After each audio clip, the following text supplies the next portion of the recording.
Make sure everybody can see. We're getting ready. I know this is delayed, so it's showing. We should be going live here. We got 4 thumbs up, so Yep. Okay. So people are already in there. I mean, Oh, I gotta turn my volume down. there we go. There we go. Yeah, we gotta turn I just turned the volume down on my phone. I did the volume on my computer as well. Okay. So Okay. All right. Hey, we're live. What's up, everybody? Welcome. It is Thursday night. Yes. And it's time to climb up the ladder to Lindy's Treehouse. And I have an awesome guest in the house tonight, Greg Laney. Whoop, whoop. Super excited. There you go. We'll get that whoop, whoop. And he's going to be real natural at this tonight. And I'm just so happy to have you tonight, Greg. I appreciate your time and everything. I'm always excited on Thursdays. And I have the lovely Miss Kramer in the house tonight.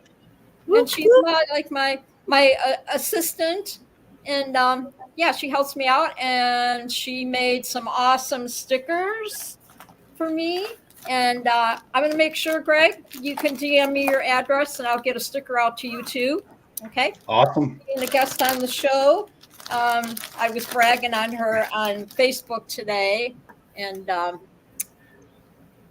I'm just starting to put my stickers to good use. So, and it's just a little, it's a cute little, it's not like the size of a credit card, if you can see it. Super cute. So, yeah, I put one on I put a lot of paramotor stickers or whatever on the top of my laptop on the top. I have a huge paramotor repair kit, and so yeah. I've got all my stickers from all the different companies and stuff on it. So cool. This can be added to it. Yes. So we're waiting for our chatters to get in the chatter room. And do you see anybody out in the chatter room? Not yet. And Bill texted me before the show, said he was going to go fly, so he might come in late. Oh, so people might be flying right now. Yeah, it's beautiful. Well, other than it's 107 degrees. Deweese in the house. Yay, hi, Deweese. Welcome, girlfriend. Girlfriend, you got to DM me your address so I can send you a sticker. Okay. I'm going to send you a sticker, Weezy. I had so much fun meeting her. About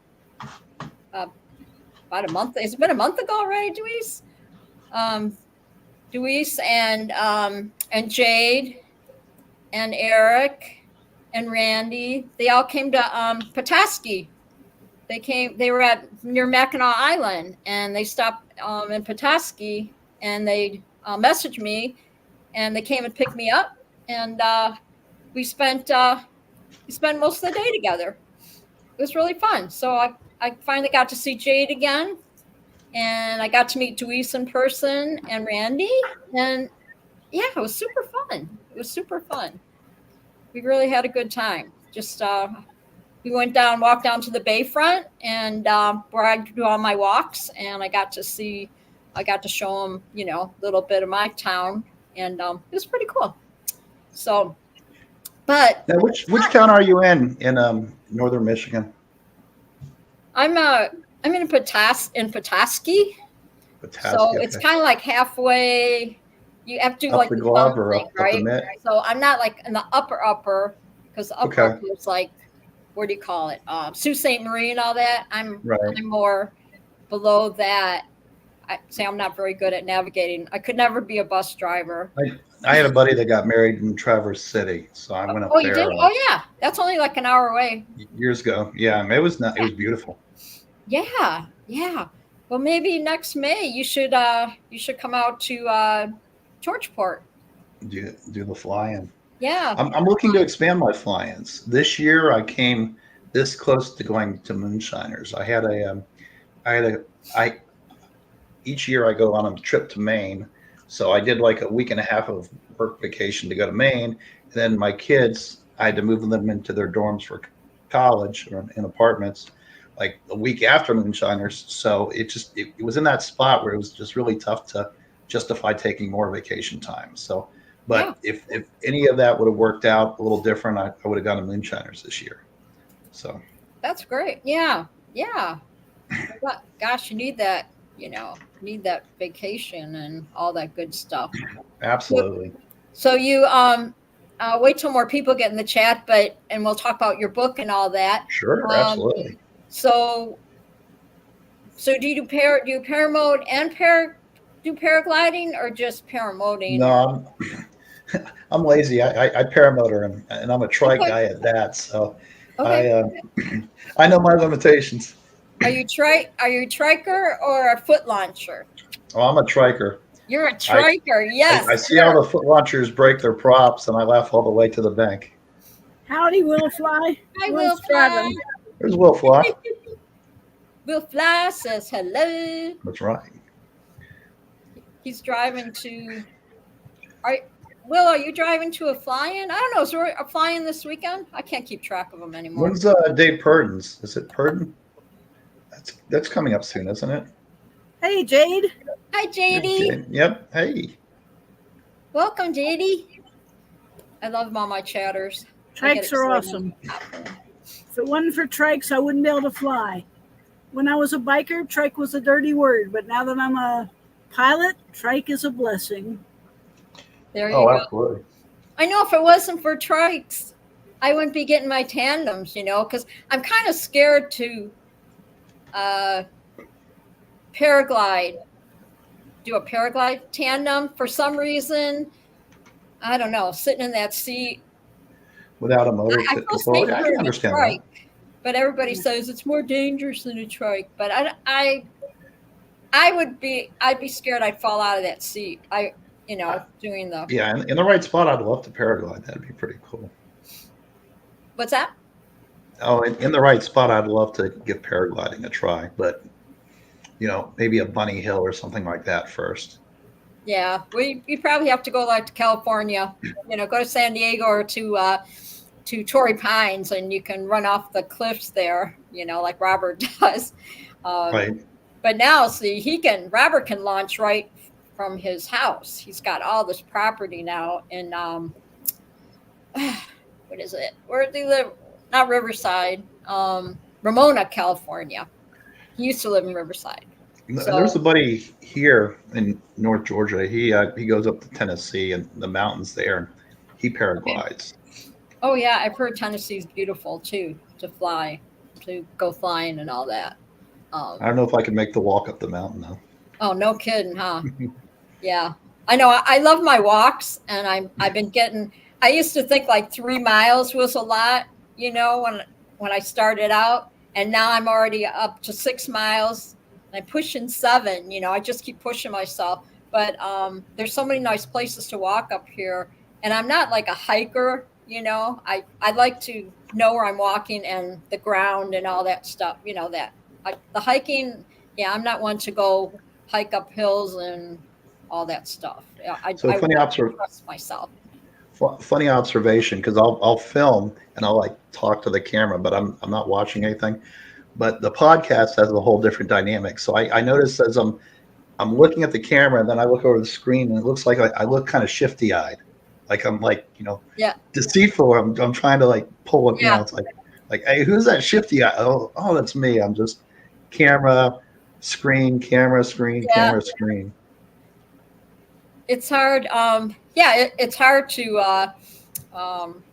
It's hard to look professional. I haven't tried that yet. I know Jade was telling me that I can get into my YouTube and I can do shorts now, and with on my StreamYard or whatever, I can do shorts, and I can and I haven't tried it yet, but I can actually grab my phone and I can be walking somewhere, whatever, and just do Robert does. He does a lot of shorts on his YouTube, where he's out messing around at different places that he flies, and all that. So, right. Blossom, that's what it is. Blossom Valley is where he likes to do a lot of flying, and it's beautiful up there. But yeah, he'll do a lot of little shorts from there. So, So okay. Jade said she got her sticker, and yes, Jade, I printed them off. I have a Cricut sticker making machine, but those were just some blanks that came with the machine. So I printed off blanks and sent them over to Linda. Glad you like it. Oh, you said sticker. I thought you said snicker. I was getting hungry there for a second. I can go for some dessert right now. I love. Oh my gosh, these little stickers are so freaking cute. I like the color on them Creamer, too. yes, and I'd be lost without you and Jade. Yeah, Jade helped me set all this up because I tried to get in that one website. I tried to get in that website or whatever, that one place where you can make your stickers and all that, and I played with that for weeks, and I couldn't. It was just too much, and so that's when I was like, I had to get with the professionals, right? And I had to get with Jade, and I said, Jade, help me with my sticker. So I've I been even holding had on my to. daughter-in-law help me, and we tried to figure it out, and we didn't get No, very. it came out well. It came out nice. No, I've been holding on to stickers for like 2 years now, and I finally put them onto. I've got my toolkit it's pretty. It's probably 3 feet tall, and it's a good spot for me to advertise and put all my stickers. Now, the one thing I found though is a lot of the stickers are clear, transparent, or they're black, and it's on a black toolkit. So they kind of like it's almost like ninja like some of them, but others Okay. this one would stick out. So this would be good. Will Flies actually sticks out really well because he's got a red sticker. Yeah. So Yeah. so I put that on there. I've got one on each side there. So Yeah. Will Fly is like the guru of videos. I tell you what. right. Yeah, that dude he can throw those videos together. I'm like, how the heck does he do that? But I'm learning as I go on all this, and I'm going to slowly start adding different things to my stream, like the big girls. And I watch, with Jade's show and how she does things. So Jade, I'm going to be getting with you sometime during the week or when you're not busy, so you can help me learn how to do a back screen here like you have with the clouds. But I want to do a back screen, but with but maybe little butterflies or something, have a color. Ocean, right. Because I love butterflies, but we'll see. But so Greg, if you want to go ahead and Sure. talk about your book, because we don't have to talk about me, everybody they already know me. So what was your favorite part of the book? No, I'm just kidding. Yeah. Don't get me started on talking about during when I did my 3 tandos, because you'll be here for a while. My record. No, absolutely. No, absolutely. Well, thank you. So anyways, about 25, thanks for having me, first of all. And about 25 years ago, so I've been, let me step back. I work in human resources, and I worked in various areas of human resources. Okay. Right now, I'm in systems, and before that, I was in compensation and total rewards, and before that, I was in general HR. But 25 years ago, I realized that there was a lot of behind-the-scenes stuff. I'm like, this would be really good to share. Kind of a not quite a National Enquirer of human resources, and but more of a kind of a guideline on this is why HR does certain things one way or whatnot.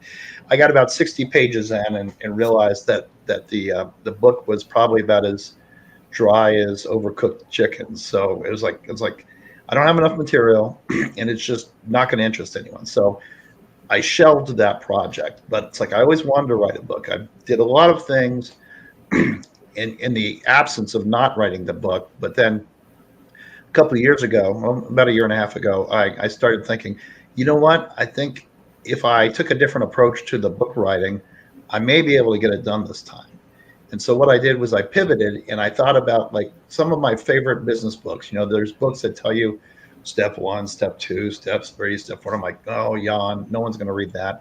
And then I said, you know what? I really like the 1 Minute Manager, the Ken Blanchard books.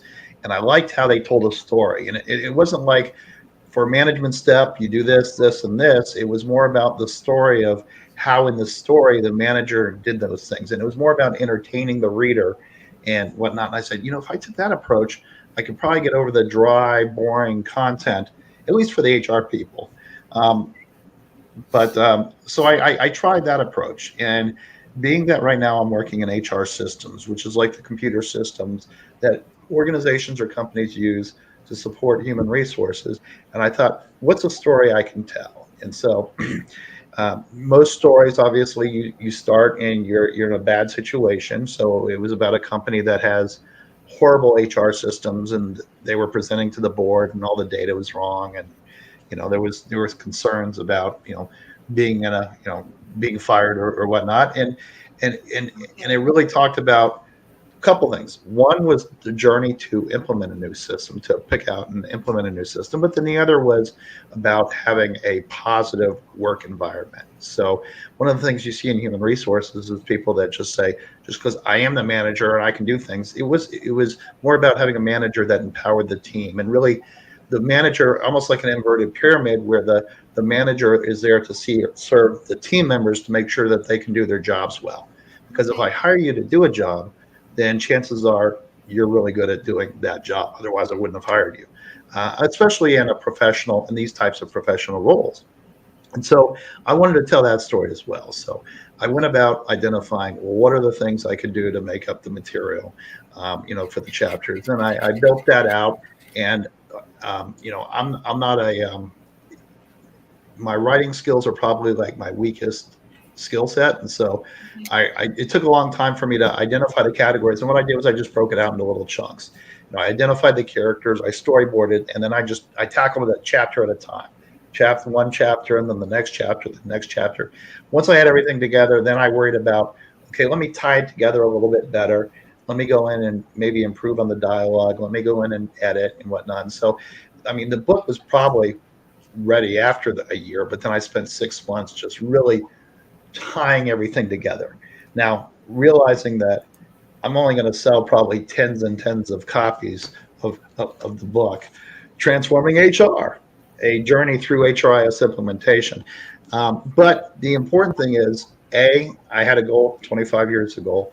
B, and I accomplished that goal. And then the second thing too is, because I am in human resources and I've written a book on human resources, and more specifically HR systems, it's an opportunity to come across as a thought leader throughout the job interview process throughout. And so those are really the motivating factors behind that. Now it's interesting because going to some of the fly-ins, I was thinking, how to tie this in, for some of the audiences. Going to some of the fly-ins, one of the things I realized was that I'd have, you wake up early in the morning, you fly, you clean up your engine, you walk around and stuff, and then you sit and hang out. And I was able to use that time to really just kind of sit and kind of brainstorm on, well, how am I going to handle taking this chapter and kind of pivoting into that chapter. So the fly-ins were actually a great opportunity for me to get out and talk to people, get out and better study the human dynamics, to really just kind of brainstorm. Sometimes just clearing your mind allows you to better think through, how do I handle this next chapter, or how do I tackle this next component. So that's basically the book in a nutshell. I set a point. I wanted to launch it August 1st. It's funny because the paperback and the Kindle ebook, when you load them in, there's, like with the paperback, I could load it in, and then I could set the date that I wanted to launch it. And it turned out I didn't click the button, so instead of launching on August 1st, it launched on like August 7th. And then the Kindle book, it was kind of the opposite situation. Hey, there's Bill. Hi, Bill. And I loaded in, and within 72 hours, it was already there. But that was actually kind of a blessing, because I could use the ebook to then get people to review it and leave reviews and whatnot. Okay. I think I'm up to 12 reviews on it right now. So, so that's good. And with it, they say with the books that, if it is going to take off, it's like it's a slow, it's kind of like with having a YouTube channel or whatnot. It's a slow peck, and then like you get to a certain point, and there's a critical mass. And with book writing, typically they say it's selling that 200th copy. Once you get that copy sold, then it's all word of mouth. And the audience, for the book, is heavily focused on human resource people, and then also people that are college students that are in business or people that Yeah. are studying human resources. The name of the book again is called Transforming HR: A Journey Through HRIS Implementation. Let me see if I there we go. But Yeah. yeah, I that's saw it. I saw it on your Facebook page too. Um, absolutely. And again, I've sold tens and tens of copies. So if you see me at that a is fly-in, don't so be intimidated by my awesomeness of being what an author in front of a yeah. good 12 or 13 people. That's a pretty No, it's powerful good. Oh audience. my gosh. Well, that's another reason why I wanted you on the show, because I wanted to people that are in the business of public relations and Right. management and all that, uh, yeah, can get this real knowledgeable information to get your book. Yeah, and I thought it would help you promote your book. Just get out there and Oh, absolutely. and everything. Absolutely. And And I like to be a prankster. I actually kept the dad jokes down in the book. So I was oh, like, most of the audience doesn't know who I am, as far as yeah, the readers. And yeah, so, I'm trying to a national and an international audience. And so from that standpoint, I thought, well, I'm going to keep it entertaining, but I'm going to limit the dad jokes. I'll say that for the podcasts and for oh, the sure. fly-ins and stuff. Yeah, and I seen how Robert is in management. What he does, and is doing his heating and cooling business. He has to deal with this every day. So yeah, I told him to, when he gets time to check out the show or listen to it later, um, or even get your book. I think Right. it'd be really yeah, really helpful. And me being in retail, I worked retail for 30 years for Home Depot. And so I was never in management because that wasn't my thing, even though they all wanted to make me the head cashier and this and that. It wasn't for me. I would Yeah, help and some people people know out that. if Yeah. I could, but Yeah, and career-wise, I'm at that point now where it's like my youngest just started college, so she's going to South Carolina. So it's like I just need to pay for the next 4 to 5 years, and then after that, it's just make enough money to make it to retirement. And so sure. the book's not going to get me there. It's more of a labor of love, and it's just something I wanted to do, a goal I set for myself. I'm not really looking at the return on investment, for it. Yeah. But it is nice. And the great thing with Amazon is once you put the book out there, I can walk away and sell a few copies here or there, and Yeah. you never know. That and you didn't have so you did all the editing, whatever, what do they call it? You didn't have to hire anybody to help you with the book, like do the proofreading. I don't know what they call it, Yeah. the So technical. I took a three-tier approach on that. So um, I wrote a lot of the information. I tied it all together. I did a lot of proofreading. I asked some friends to look over some stuff to proofread, and then several times I love technology. So several times I actually used AI. What you can do is you can take your book, save it as a PDF file, and then you load it into the to Chat GPT for all intents and purposes. And what you do is just say, I would say, attached is my book. I want you to tell me, and then depending on what my focus was. So I'd say, I want you to tell me the chapter, the topic, and the chapter, the page, and the topic that I need to improve on. Or if you find, or tell me the areas where I have misspelled words, or tell me the area where I need to improve the storyline. And what it would do, the intent is to sell this to a business audience, and I'd put in my parameters with the file of the book, and then ChatGPT would actually spit out like, Greg, in chapter 2, the storyline is a little disconnected here. You should add more conversation regarding this topic. In chapter 3, you should do this.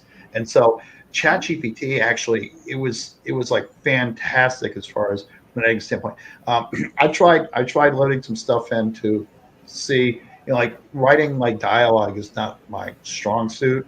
Yeah. So I tried to do that, but ChatGPT, it it's not there as far as thinking, as far as for conversational purposes. What I found is if you say ChatGPT, give me. Well, I've done videos. I have a YouTube channel. Let me step back. I've got a YouTube channel also called Streamline HR Solutions, where I talk about human resource issues and human resource topics. And it's funny because I put in, I tried when I was trying out ChatGPT. It's called what? Chat what? ChatGPT. Oh, And what I did was okay. Yeah, Chat GPT, and so Greg Paramom, Tony Marzano. And so what I see that was a good flow. That's good. No, and I'm glad that that's okay. And so, and so what I would do is say, write me a script on this topic I want to speak on today, and it would do it. But then when you read the script, it was the dialogue was very clunky. It would be like, firstly, second, third, and then first, and then the second topic, first, second, and it was very formulaic. And I was like, well, humans don't talk necessarily in a formulaic way. So it's like, okay, well, I can't do that. I'm not going to use it for that. But from a standpoint of saying and the cool thing is you can tell it and say, you are an editor for a major publication. You are reading my book. Tell me where I need to improve on, and then I'd have different areas to focus on. And so I did that for about 6 months, just cleaning it up. Where do I have misspelled words? Where do I have this? Where does the content not flow well? Where can I improve on the storyline? Where can I make it a little bit more interesting? Where can I do this? And that, it's the human touch, and then leveraging, because I don't have a team of editors, leveraging technology. That's really what gave me the confidence to say, okay, I think my book is ready. Because if it was me, my grammar skills aren't strong enough to get me a publishing contract or a book deal or anything. So I leveraged the technology for what I wrote, and then use that. And then it was funny because once I was there, it still took a few more months because I had to worry about now how do I even publish a book? It's like, okay, I've written a book. Now how do I publish the book? Yeah. And it's like looking at resources and all that stuff. And it turns out that when I published the ebook iAccident first, that was actually a great thing, because there's sites where you can go out and ask people to evaluate your book and to write a review on to read your book and write a review on your book. And so I actually got a few reviews in before I even launched my paperback. And so that was kind of nice. And the good thing is it's at a 4.9 review right now, so that's positive for the audience. Yeah. It's just getting it out there to the audience. So right now,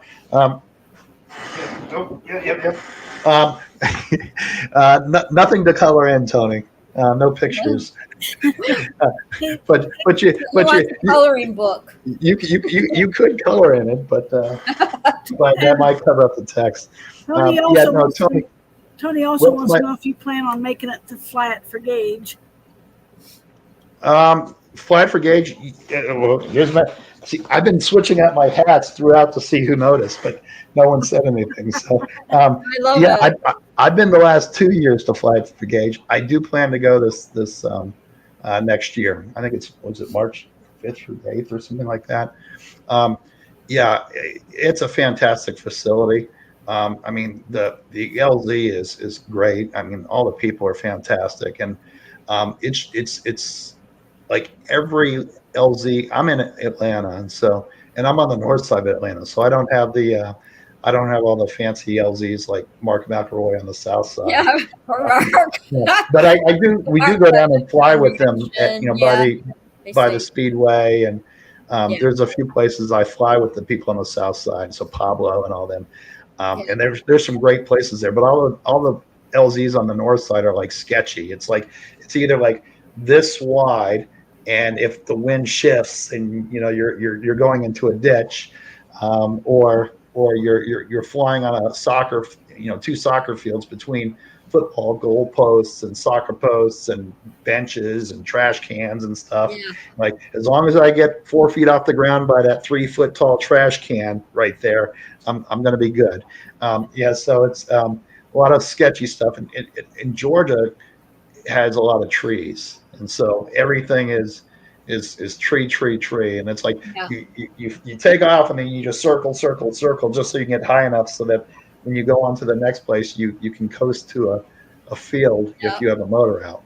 And I've had a couple motor outs in my time, so it's always like George. That's like in the back of my mind. George Part, a lot of trees, and then you saw in the videos there's lakes on each side. It's beautiful. Right. But yeah, you have to make sure you're in between over the tree and then between, everything. I am such a wimp when it comes to, so like everyone that makes, so like when I got in, I'm like, I've got the GoPros, I've got the Insta360, I got like a little link cam thing. I'm like, oh, I might do some paramotor videos just because.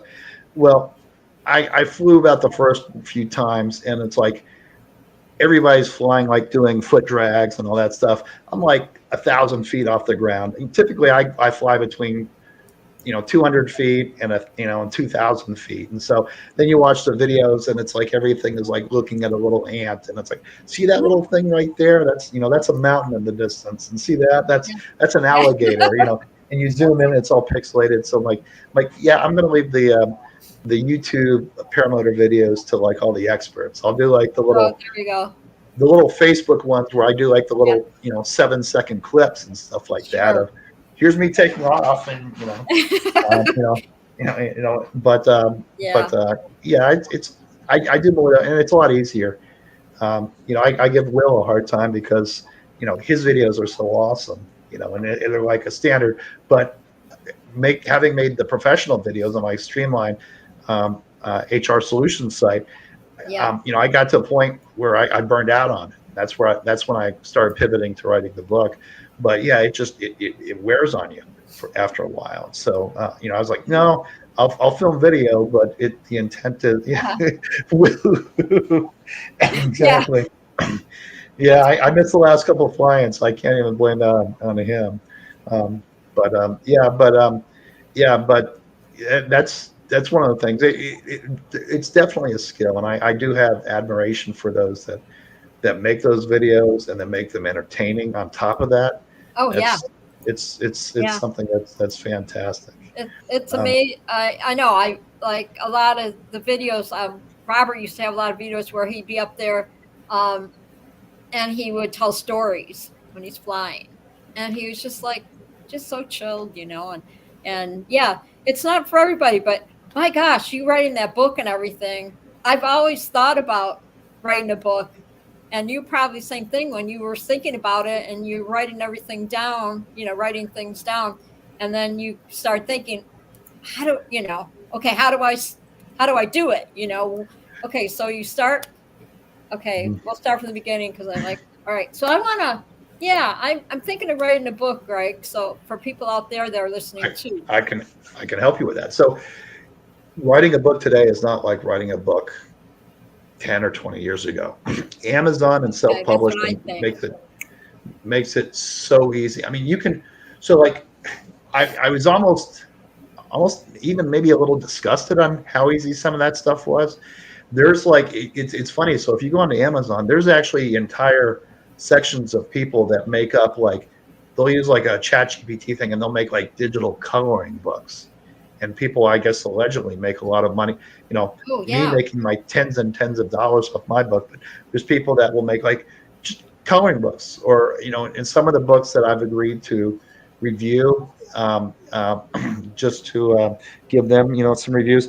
Some of them are really good, and some of them are just like, oh my goodness, I think this person just threw together a bunch of crap just to put something in the store.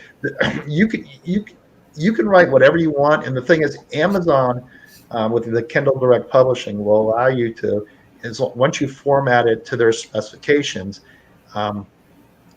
you can basically put the book out there and sell it to whomever you want. So the book part, it takes a little figuring out, but that's actually not that hard.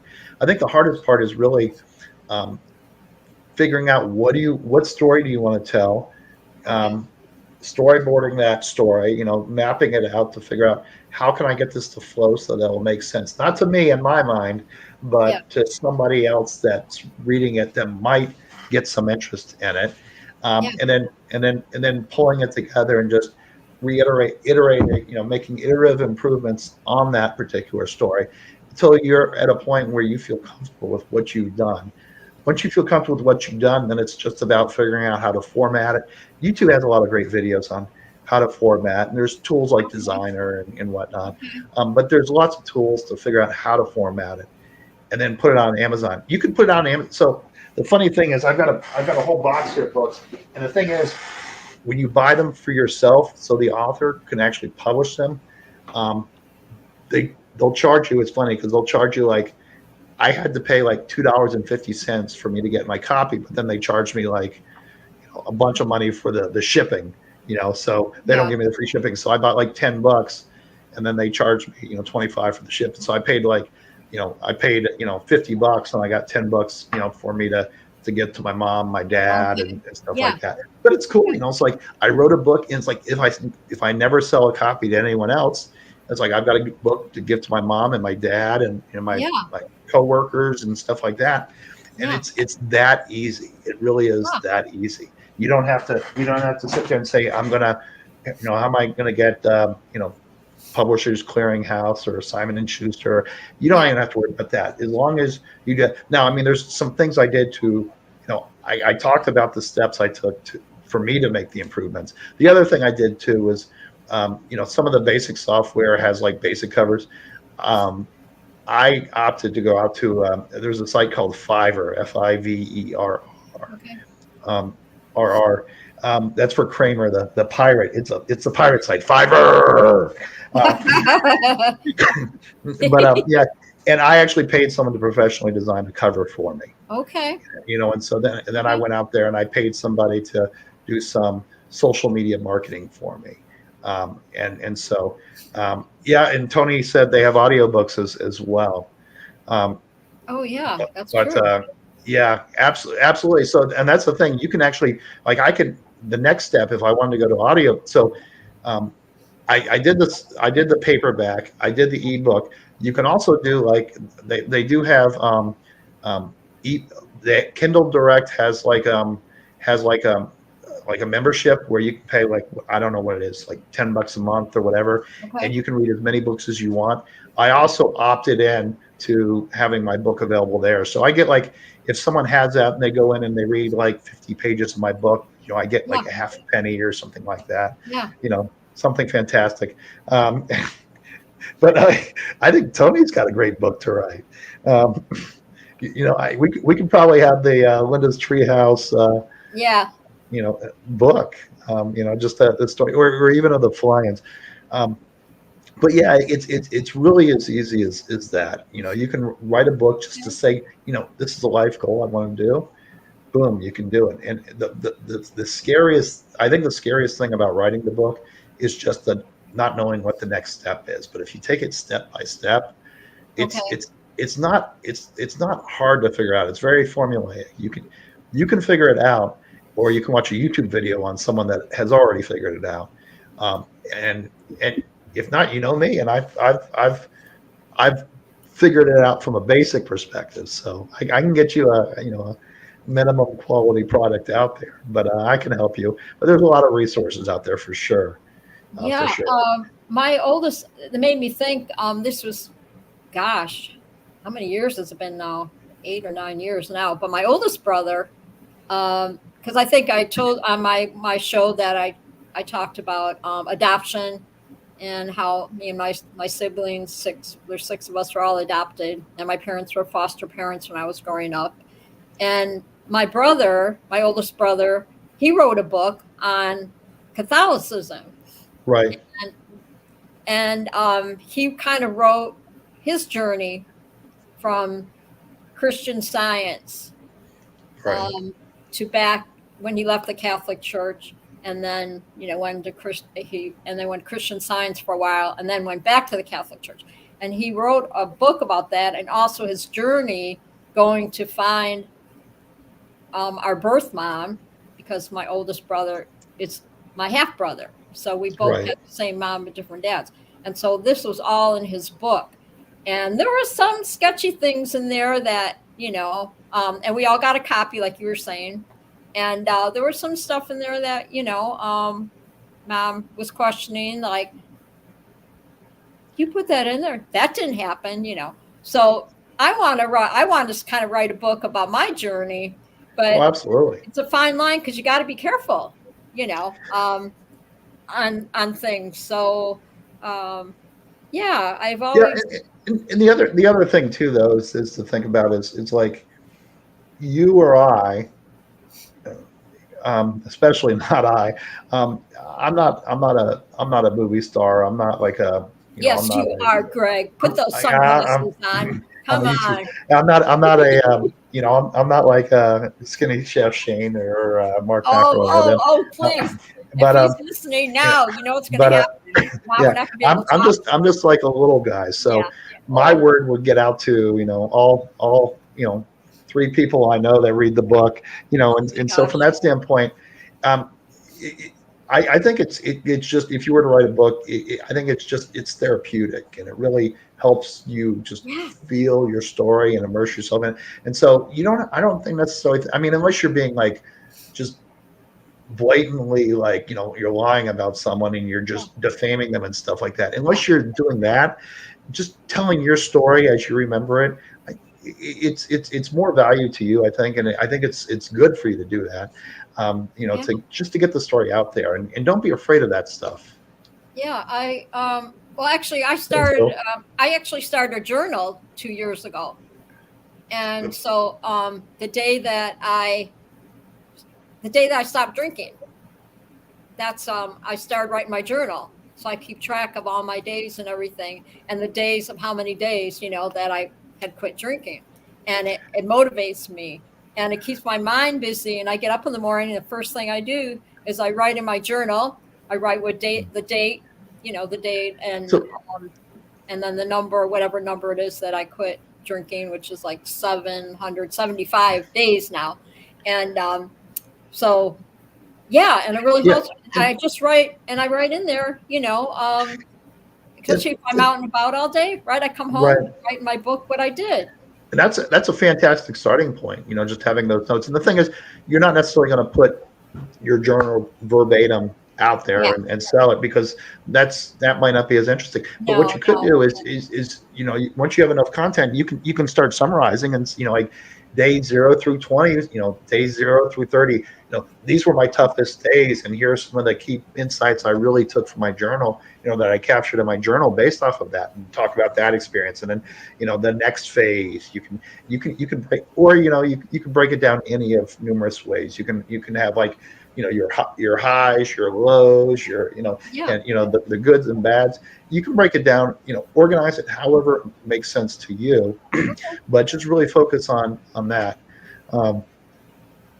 You can go ahead and read it, Greg. Oh, Jade, yeah. I was reading Jade. Yeah, I've always wanted to write a book about my 911 job. People. So happy.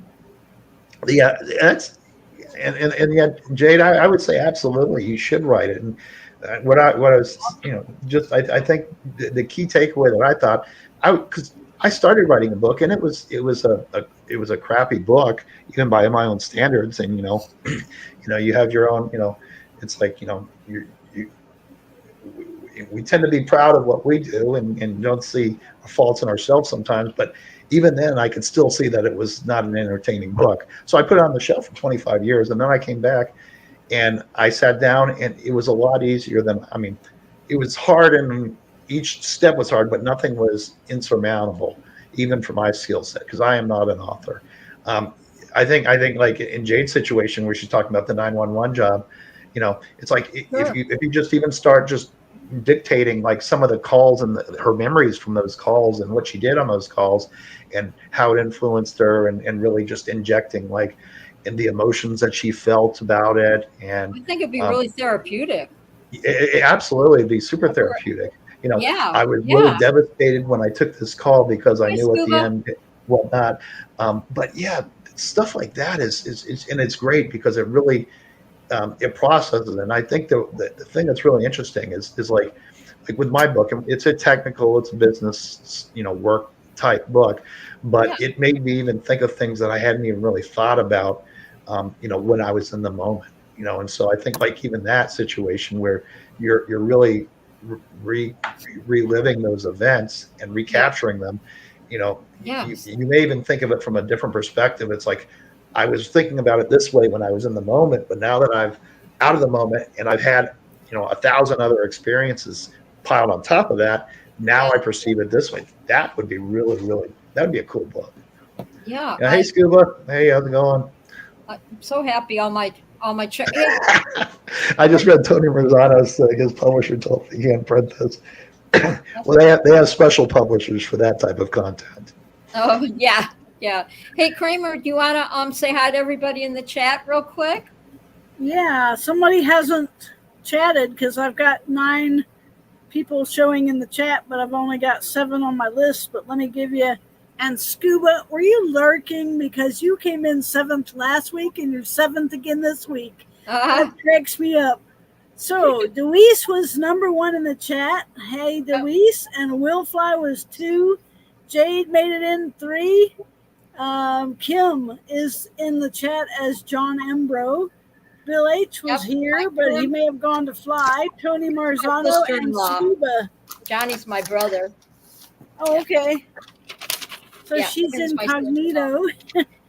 So They're that's on all. I've got vacation 7 right now. They're still on vacation. I won't say where. They're at a disclosed location. Yes, Like Deweese is going to get a they stay for the sticker. movie stars, at a disclosed location. See, I don't give that information out. But I'm making notes of who's getting stickers. So Tony, I'm gonna Tony DM me your address, Tony, and I'll send you a sticker. And No, I thought he had to be in the show. I thought he had to be in the show. Deweese helped you get set up. She gets a sticker. Well, I wanted to give.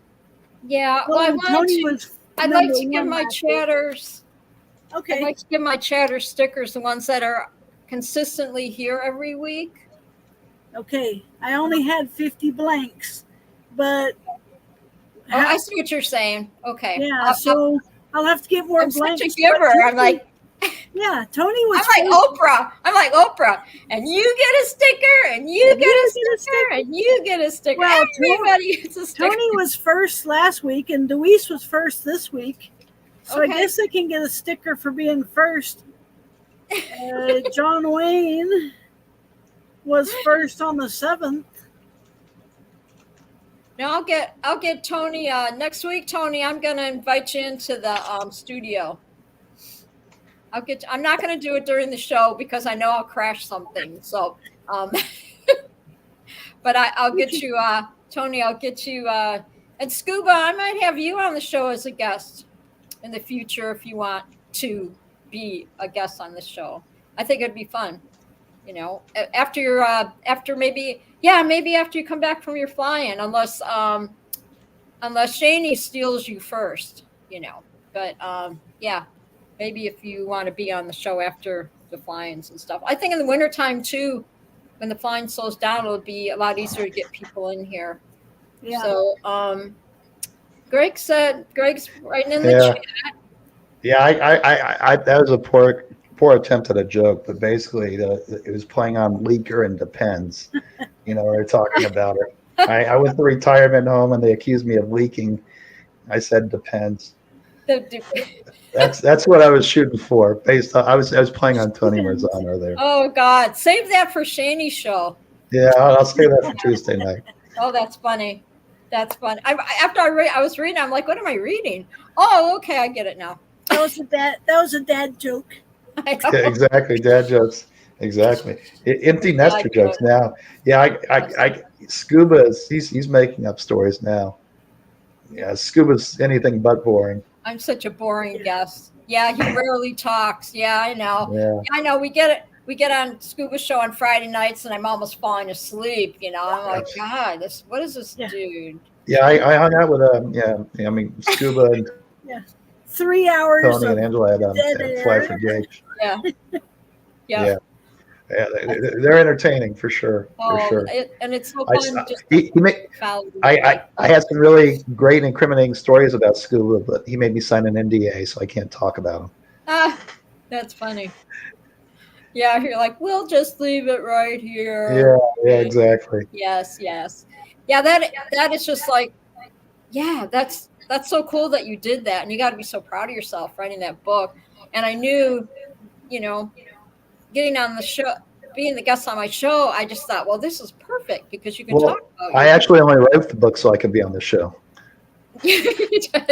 Oh, that's what it was. Okay, That's I'm gonna write a book so I can be That's right. I can be in Lindy's Treehouse. That's good. Well, that was the important thing. Yeah. That's what. Yeah.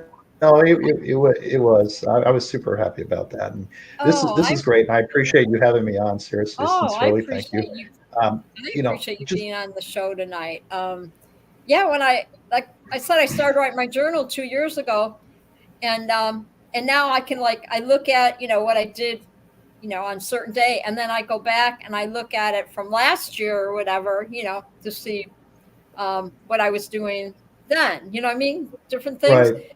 Like if I forget certain things or whatever, I'm like, I don't know, did I? And then I go back maybe on that date, and then I can say, oh yeah, we did do that, because sometimes you think like, did this really happen or not? And then I go back in my journal, and it's very therapeutic for me every morning to do that, and it keeps me busy.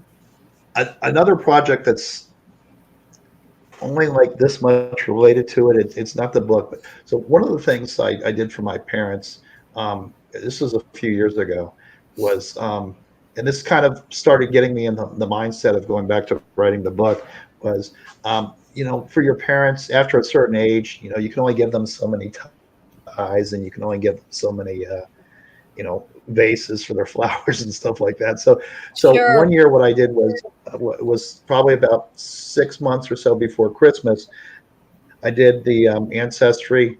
I signed up for that. I did the DNA test. I also did the genealogy, and I went back on my mom's side and my dad's side of the family, and I put together a book. So like my mom's side of it, so it really depends too on kind of where the family grew up, and it's funny because like the whole census, where they do the census every 10 years, it's kind of amazing that I was able to track it, because it's really back in like the 1920s, 1930s. It was really somebody going around to the house and saying, okay, what's the name of the person? And it's like, oh, it's Greg, and so they put Grag, so it's like they may or may not spell the names right. They may or may not get all your kids in it. They may or may not get the ages right, and then you still have to kind of piece it all together. So what I did was, for my mom, I put together a genealogy, an entire book of like the genealogy, and I think hers went back to like, I don't know, like 1039 or something like that. My dad's, I couldn't get nearly that far back, like maybe like 1400 or something like that. But, it was really cool. And then tying in the DNA stuff to it, on top of that, to really do some research, and it helps you find people that like, this person is like 10 degrees of separation from you, and then you can kind of piece everything together. And so that was really, really, really cool. But there was something that Tony. I got something for later. I got to spread out my jokes, but the genealogy thing, anyways, that was something that was like writing a book without really writing a book, because what you were doing is you were telling a story of each group of the family. Like what I found was this person they had this, and you can go on and they have like newspaper.com and stuff where I could go back and see like 1972 where my dad got promoted to this other city. And it used to be way back in the day where you'd get like the local paper, or even like the the Fort Lauderdale Sun Sentinel, or the Detroit paper, whatnot, and it would have like in the business section there would be like a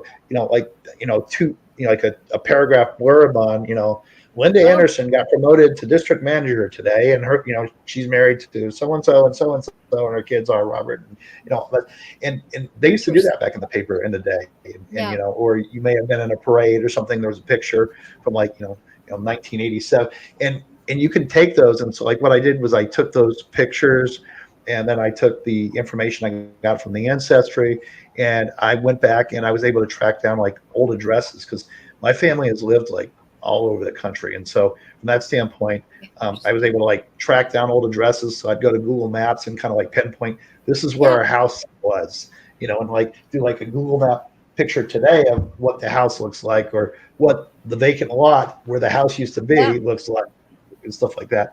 But that was actually a good way for me to start even writing before I even, got to writing the book. It was preparing these, it's like taking it's like the journal concept. You take information that's real and true, and and then just putting it in a format that could be digestible and entertaining. Yeah, that's and it's crazy because this is really weird. I probably talked about it before, but when my brother wrote the book, it opened up doors for. I found out that I had a cousin where my birth mom was his aunt, and he found my brother Dennis because he bought the book and then got into, because he studies genealogy, and then he found me, and that's how. And then it was like before before we had the texting and all that, it was emails, right, and letters, and so he emailed me, and said, hey, I just want to let you know that, so-and-so. In fact, he lives in Michigan, and we do Zoom calls once a month with his brothers and sisters and stuff. So my birth mom was born in Quebec, so that makes me French Canadian. Her last name was Frigette. So my cousin, his name is Mark, my biological cousin, his name is Mark Frigette. So my birth mom's no longer alive or whatever. But yeah, I had, and then just kind of all of a sudden all this information started coming out. And then, then my older brother I found out he was my half brother. And then I found out about, Mark. And I have all this extended family in Vermont and Lord knows where else. Historically, our family's good. No, so on my dad's side, they came down from Quebec, and my name, well, not my name, but like my great grandfather's name's La Liberté, and so or as they say in Maine, La Liberty, and so when they came to the U.S., they shortened it, so Laney. So they oftentimes it's perceived as like a Irish English type name, but it's actually from a French origin, La Liberté. Now that said, my mom's side is English, Irish, Scottish, so I kind of, it kind of ties in there. But yeah, absolutely. I actually have there's a story that's not postable on YouTube, but at the next fly-in or private event, something, I've got a doozy of a story to tell regarding some of the genealogy stuff that I've found. Oh, I bet. Yeah, I was kind of reading the chat. Jade was saying all kinds of things that. The snowmobile accidents and stuff. Yeah, that would be traumatic, and maybe I guess it would be therapeutic for her to write a book on that. And the thing is, she could really toy with the idea of how could she pivot it to make it really. It's like, does she want to make it like stories of hope, and then she focuses on the 911 calls that ended well, or she can go the other direction of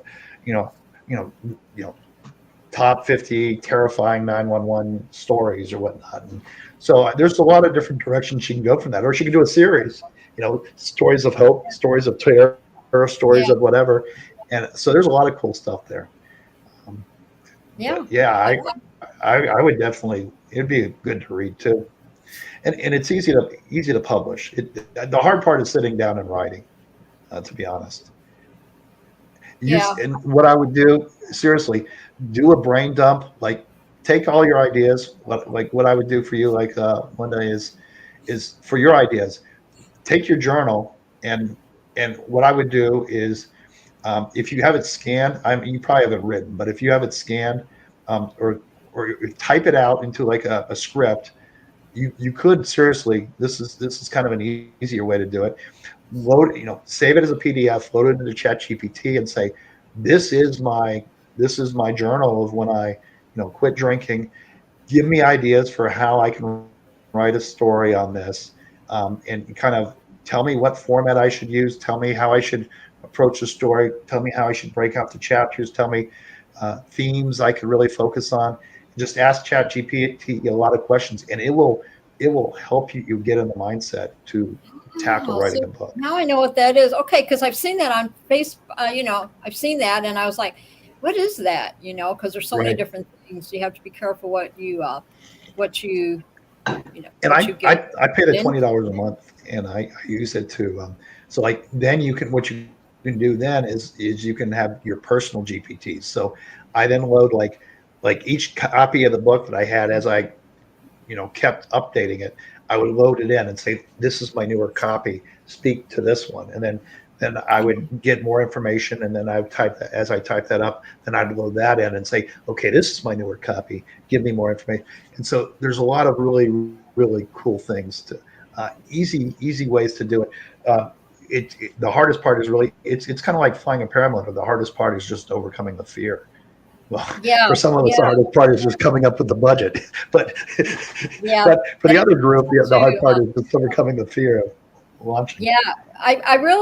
Yeah, I kind of started writing one because when I moved from Arizona to Michigan, I stayed in 2021, and I stayed with my mom and dad for 8 months downstate till my partner was ready. So. Right. My dad is, since he passed away last year, but I got to spend at least I got to spend the 8 months with him. And the thing living, because my parents are both, my mom she's still alive. She's 90, I think she's 97, 96, 97 now.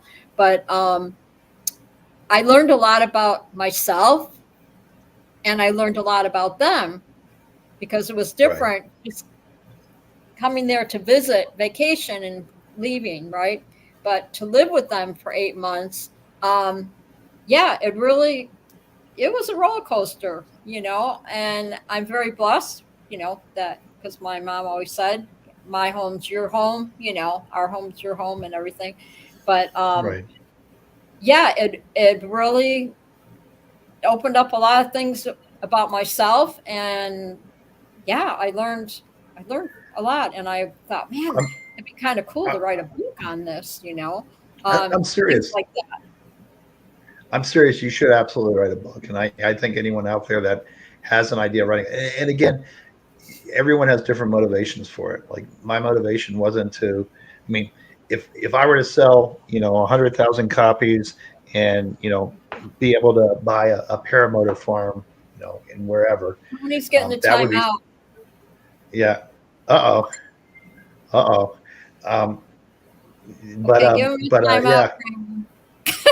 I saw that. I was distracted with that. But yeah, if making money should be like unless that's your full intent, you're doing it as part of your job to pay your bills. But that's not what I was doing. And I think that's not what most of us are trying to do anyways. I think it's just the good thing too is the self-confidence that you get from the fact that you say, hey, I wrote a book on this topic, or because you can always talk about, hey, I intended to write a book on it, but once you actually write the book and you just sit down and do it, it's what was that, like Baby New Year or whatnot? What was it? I want to say it was like one of those Rudolph the Red-Nosed, one foot in front of the other type deals. Every journey starts with a first step.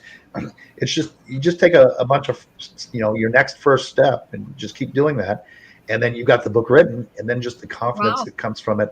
And then sometimes, just what you discover about yourself after writing it, I think it's just, emotionally, therapeutically, it even though it's not for me, this book wasn't a therapeutic book per se. It was more a career book.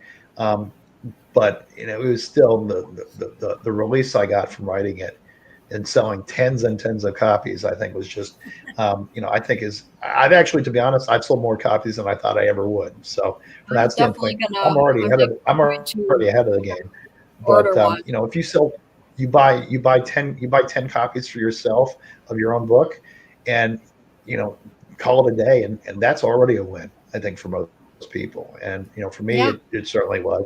I said it, I don't expect anyone to buy it, but if someone does, that's great. And the other thing I did was, being that it is on Amazon, I've asked people like in LinkedIn and whatnot, hey, if you do happen to get my book, I don't force on anyone because, it's not everyone's cup of tea, the topic I wrote on, so not everyone cares about HR, it's business book, my wife's promised me that she's going to eventually read it one day.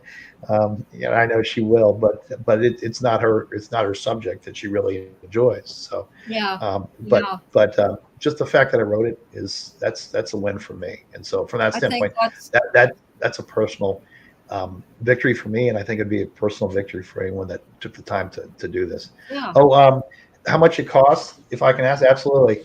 Yeah.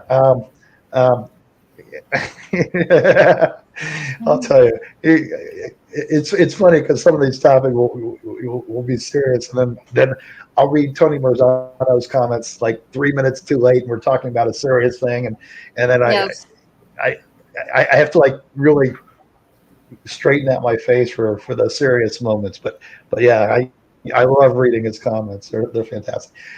So for the cost to write the book, I mean, most of the cost is your time, and then you can depending on how much you want to gussy it up, I guess is kind of what you want to do. So I mean, you can write it in a Word document, you can format in Word and whatnot. I got like Designer just for formatting for ebooks to help me with that. You don't have to do that, but I did just to dump the book in and to have it auto format. I paid someone like maybe $70 to design a cover on Fiverr. I paid somebody else like $70 to help with social media marketing. I paid another person like $100 for. We haven't done that yet. To get it out there, but I mean, cost wise, I'm probably $230 in, and to be honest, I've actually made more than that. I mean, not a lot more. I thought it was what's his name? Steve, not Scuba Steve, but I was thinking out in Washington. Why am I blanking his name? I was Steve Minty. $20 makes you holler. I was thinking, who's that? Yes, Steve Minty. Yes, yeah. $20 is $20. I saw Scuba. Yeah, that's what you used to say. Yeah, I instantly thought, $20 is $20. Yes. Yeah, I was thinking of Steven there, but yeah, I think anybody. From there, you can go above and beyond. So, like, once I started posting on LinkedIn and whatnot, I actually received an email yesterday on someone saying, "Hey, I've got a podcast, not this podcast even. I've got an HRIS podcast, which is specific to my subject. I'd love to have you on as a guest." And so, you can, I could walk away tomorrow and just let the book die, and I've already accomplished a lot. But that said, once because Mark Zuckerberg's listening to you, my phone now when I scroll through Facebook, every other ad is an ad for book marketing and whatnot. And so I see there you go, Scuba 4.9. Yeah, but like I'll see, there's some book marketing things where they'll charge you $1,500, $2,000 to market your book. You don't have to do any of that stuff. If you want to. That's I think what was kind of holding me back from even trying to, because I'm like, oh God, I don't have that money I don't have $1,000 to write a I spent maybe $250 total, and that's because I wanted a nice. I am a I am a garbage artist. I'm not good at, I can do stick figures, and that's about it. So I paid someone to design a cover for me that was better than anything I could come up with. And then, I paid for some marketing. And the other thing I did too was the Chat GPT. I did the $20 a month for that for the custom one, so that I could then load the book in, and then it remembers my book and then gives me feedback on editing stuff. So, but there's all types of things out there you can get caught up in. You don't have to get caught up in any of those. You can write if you could write I don't want to say write a term paper, because that will turn people off immediately. But if you could write in a Word document, or if you can type your notes from a piece of paper, you can write a book. That's amazing. So how much do you sell it for? Well, $20 is $20, as they say. This Scuba Steve and Steve Menti say. No, anyway, actually, it is $19.99. So, okay. So I sell the ebook on Amazon Kindle for $4.99, and then the paperback for. So another thing too is, like, you can do different things. Like, I didn't get an ISBN number. Usually the ISBN number, that number that goes, that is more if you want a hardcover book. I was like, you know what? This is just for me starting to see what it's like. So I'm just going to do paperback and ebook and call it a day, and whatnot. Scuba, mentioned, seminars. You too can learn HR. So another thing that I'm looking to do based off of, and again, all these things start with the first step. It's like when you're flying a paramotor.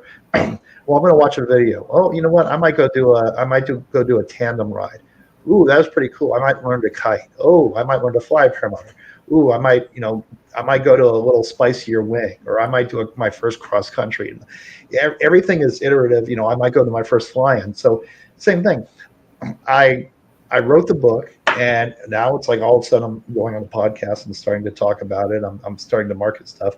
Another thing that I've been really thinking about doing, but I've never had the time to do, is, since I have the YouTube videos, and now I've written the book, I plan to create a Udemy class on human resources. And it's something that's a little bit more of it's a wider net or a bigger pond. It's just introduction to human resources. What is human resources and general jobs? And it's going to be geared towards early career professionals that really want to understand what human resources is. So that's just cool. Something that I probably wouldn't have done, except for I wrote the book, which then gave me the confidence to say, you know what, I've done that, and I figured out some of the tips to market it. So I can now do that next thing, so that's gonna require me level.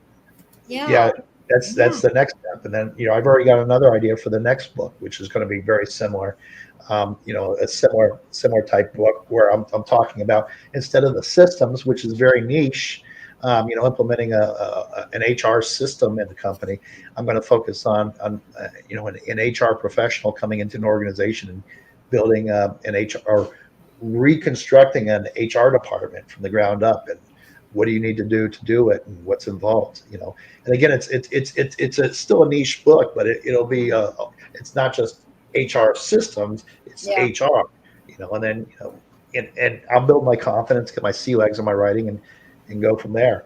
And Tony, if you name a few of those pop-ups, I'd love to read them, because those are my that's the funny thing. I joke around with my wife and my friends, and it's like, the funny thing is, I've written a book without actually ever reading one, Oh, so, yeah, true, huh?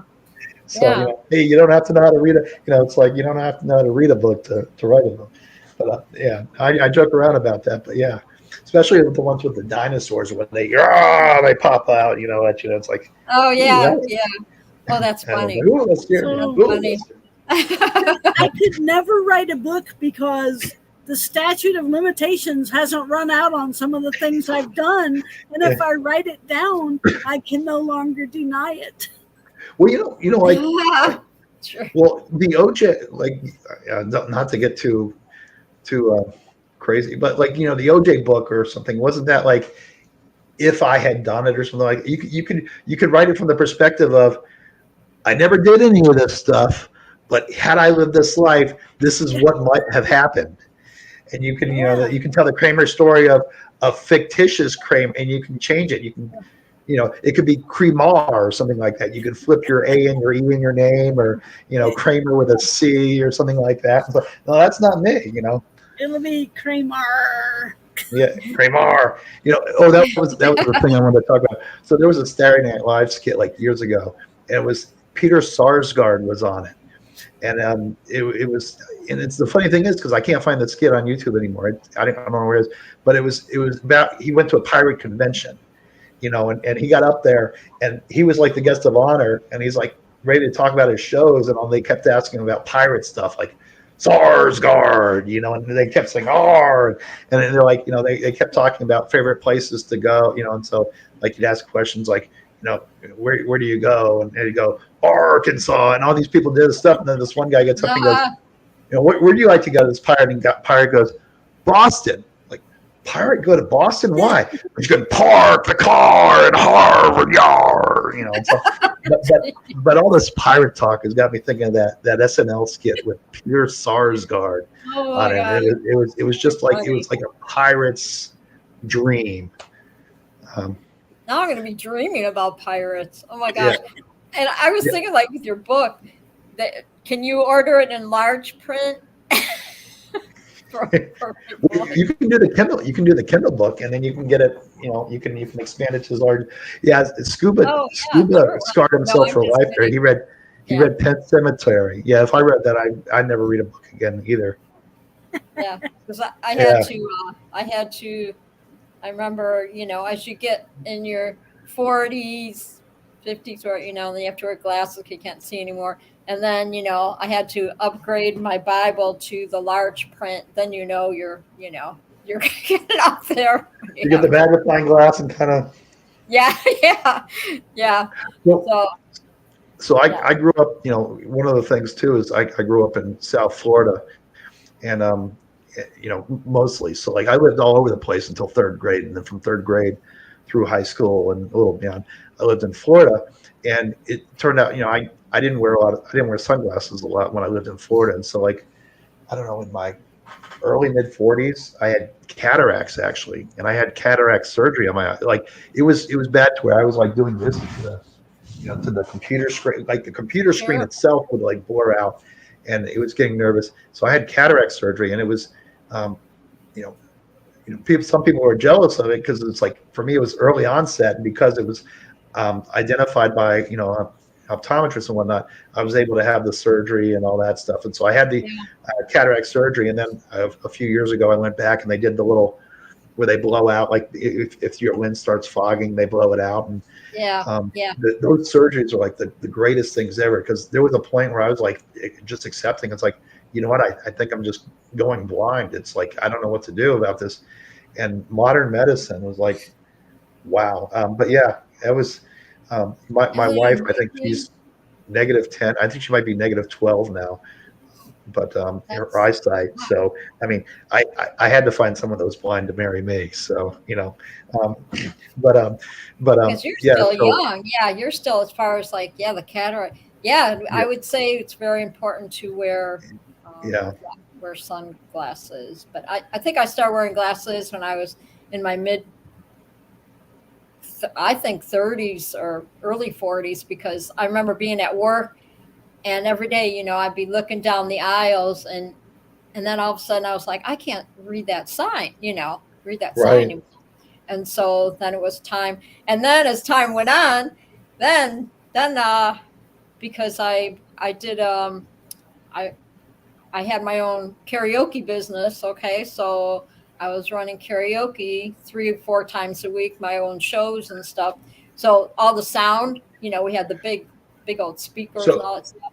So it's no wonder that 2014, I'm at work and I figured out that I couldn't hear. So that's a little social experiment. I guess you got to figure out. What's that? That's a little social experiment. Where I grew up, or where I've lived, everywhere I've lived, well, most places, we say exactly what you just said. But I went to business school in Minnesota, and they said that word very differently. So I'm kind of like wondering where that Okay, so I know it's not Michigan where they say that word differently. I'm wondering if it's Wisconsin or just Minnesota. Do you know what word I'm talking about? Uh, you Yeah. mean the? So when I went to Minnesota, they kept talking about, hey, we're going to go out and sing karaoke. And it took me forever to figure out what Karaoke. That's karaoke how my was. dad used to say it, I'm like, karaoke. oh, we're singing karaoke. I'm like, karaoke, what?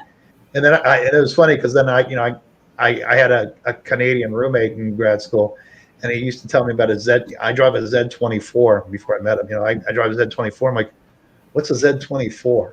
And that was okay. I guess I need to get out more. And Karaoke. Z24. But yeah, the karaoke was karaoke, but I didn't know Oh, if that that's was funny. exclusively Minnesota or Oh, the I never Dakotas. heard of. Charlie. Hi, Charlie Walsh. Yeah, I never Hey, heard of. Charlie. I know my dad used to say it's a rodeo. He'd say, "You going to the rodeo or something?" It's Right. like where Like they go. rut and Yeah, yeah. rodeo.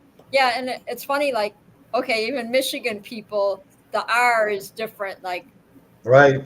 roof. I say roofing, roof, Right. uh, and it sounds like I'm saying woof. Like our. Even when I lived in Arizona like 40 some years, and I still had the mission. They could still tell. My contractors come through and they go, "Oh, I can tell you're from the Midwest. I can tell by my accent." And I'm like, accent.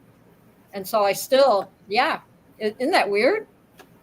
Yeah. How that, Yeah. I mean, yeah. And it's funny because like what happens is once you move somewhere even for a long time, you then get like kind of like a mutt or a hybrid accents. Like when I went to, I grew up in a lot in Florida. I lived in a lot of other places, yeah. Tennessee, Pennsylvania, Michigan, Illinois, North Carolina. Then I moved to Florida. But Oh, when I wow. went from Florida to Alabama for college, they're like, well, you sound like a Yankee. And then I'd go down to Florida and like, man, you sound like a redneck, And so Oh, that's funny. it was like, well, it's either the best or the worst of both worlds, I guess. I don't know. But Yeah. yeah, no, but it's really cool just to pick up on the different accents. I remember I was in an exchange program, and I was in Switzerland actually, and I Oh, was I wow. was I was talking to someone who um, I I did not find attractive physically. I did not find them attractive at all, but they had this British accent that was just to die for, and I sat there and I'm like, I could listen to this person for like forever. It's like I don't think I'm ever leaving because the act, and it's the same thing. Like you go to like you go to a place, Texas, and you get that Texas drawl, and you're like, like I don't even know what this person's saying, but it's like just so cool to listen to them, or to listen to Irish music or whatnot. It's like Isn't that crazy? It's like, so Charlie Walsh is from New York State. So right, we've chatted on and off or whatever. And yeah, he's got that accent. He'll be cracking up, but he's got that accent, New York accent. And right. I think it's cool. And the same thing Oh when I yeah, hear like the Australians, because I watch a lot of the rodeos and a lot of the bull riders are from right. Australia, and when they talk and everything, I'm always really fascinated with their, with their accents. I think a lot of times it's just someone from a different place, because everyone speaks. Most of the people that you're around speak with your accent, and then someone comes from the outside with a different accent. It's like, oh, this is really cool. I can listen to this person all. Whether you have something in common with them or not, whether you're interested in them or not, it's more about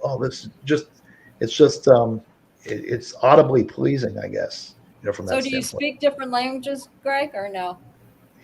Do you know different languages? Yeah, no. So I minored in German. I used to speak German.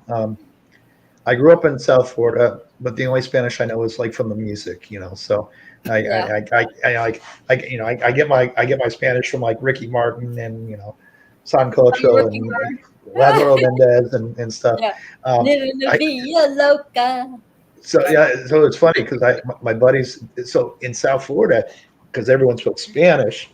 Some of the buddies I hung out with were Vietnamese, and so they taught me like key words. Like if we went out to the club, like Depois was like pretty or whatnot, and so like they taught me all the colors. So like modern was like black, modern Depois would be like, hey, the girl over there in black is pretty, because we knew Yeah. that a lot of people would understand us if we said something in Spanish, which I couldn't do that anyways.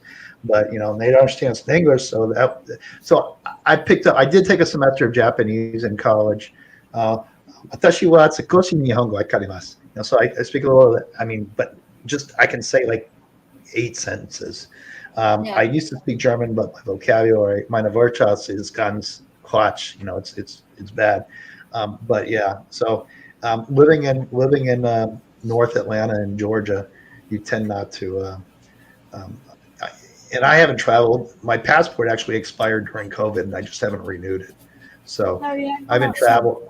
I haven't traveled in outside of the U.S. in a few years. So my language skills have all gone the way of. I'm just amazed at all the traveling that you've done. Gosh, and you're not even done yet because Yeah.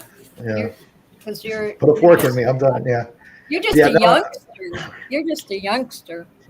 Yeah. No, I'm 53. So, hey, Will, Yeah, good catching up with you. you're a youngster. Yes. So yeah, kind of like right now I'm doing visiting the kids in school, and then the other cool thing is I really want to focus on going to more fly-ins. So like I have my Jeep. So the first year I went to first year. Thanks, Will. Actually, first 2 years I went to fly-ins in my and I'd set up my tent, and it would proceed to like rain, and I would get soaked and whatnot in my tent. Then last year, I actually stepped up my game a little bit. I set up a mattress and everything in my Jeep, and I've got like a little generator and all that stuff. And so now I'm doing Jeep camping, which that's all my budget's really going to allow me to do until after my kids graduate college. But then your back might say differently as time goes on. well, then I'll just have to stay at a hotel room or something and leave my stuff at the campsite. But I can't. I can't do tents. I am really envious of like the you see the even like the teardrops. I don't need like the full on RV. But like my wife and I have talked about it. It's like after the kids graduate college, I can get like a little teardrop or something, just to turn on the air conditioning when I'm sleeping and have a real mattress and all that stuff. So that's kind of like the next phase. And when I talk to people at the fly-ins, they say it's progression. You show up, you might stay in a tent, you stay in your car, you do this, or like Will, he's got a van. Yeah, his van, that's awesome. And at the Flight for Gauge, I've done a lot of the little, a lot of these guys are great to give like the little, van tours or RV tours. And if you get a chance, check some of them out because they've got some fantastic setups. The configs are pretty awesome. Cool. No, that's that's cool. You're gonna have a great time at Fly for Gauge, and bring books with you. Bring your books with you so you can, because people. See, because I got you on the show here, and a lot of people are going to be watching it, or will be watching it later or whatever. And then you'll go, and then you'll be at the flying, and they'll say, "Hey, I saw you, on Lindy's show or whatever." And can I get a book from you or whatever? Because Absolutely. a lot of people are in that position of management, and everybody can use advice and learn new things, no matter how long you've been in management and all that. And gosh, believe me, working, I worked with a contractor, so for, so many years or whatever, but I also learned a lot of the management part. And I also learned that some people should have never be in management. As the saying goes, that's so true. And so your book kind of talks about that too, right? Like how, So like when somebody gets fired or, and it talks about Sally, the HRIS director, and really her style is that her team is a team of professionals that were hired to be good at what they do. And so Frozen. Okay. Oh, what she does is she really gives them the. I hear you still, but yeah, but she basically takes the attitude of go work on your thing, and if you've got an hi, issue, come Tony. back to Thank me, and you. we'll help solve it. Yeah. Yeah, Yeah. That's absolutely. that's See you, cool. Tony. I'm And gonna so get your book. yeah, I'm super stoked about it, and I think over time, I think where the real value of it is hopefully people read it, and I've had some colleagues that have read it and stuff. I think an area where it could take off. It's like if it were to go viral, everybody has there's those things that just go viral and you don't know why they do. Is I think in the university setting, if there's an instructor that teaches HR systems or information systems, this would be a good book, because it's an easy read. It's like 132 pages. Um, Okay. it's an easy book for students to read to get an understanding for, okay, how does this work, or how is a system implemented? Because when you get out of college and you go to work, um, college isn't the same as working. You're talking theory and whatnot, and theory doesn't always translate over to the real world. So this book kind of Yeah. walks through. These are the things to kind of expect, and these are the challenges you're going to have to, the mountains you're going to have to climb. So it's easy to understand from that perspective.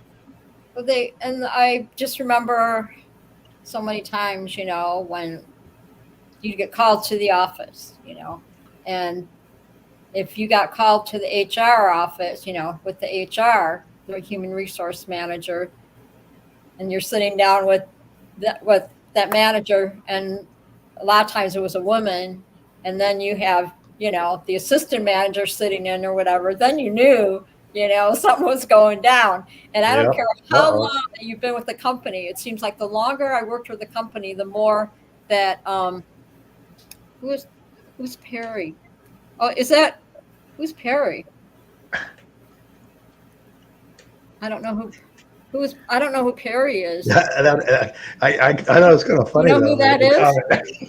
Excuse me, can I hide? Sure, hide away. Yeah, you can hide in here as long as you hit like. After me. Is that DP?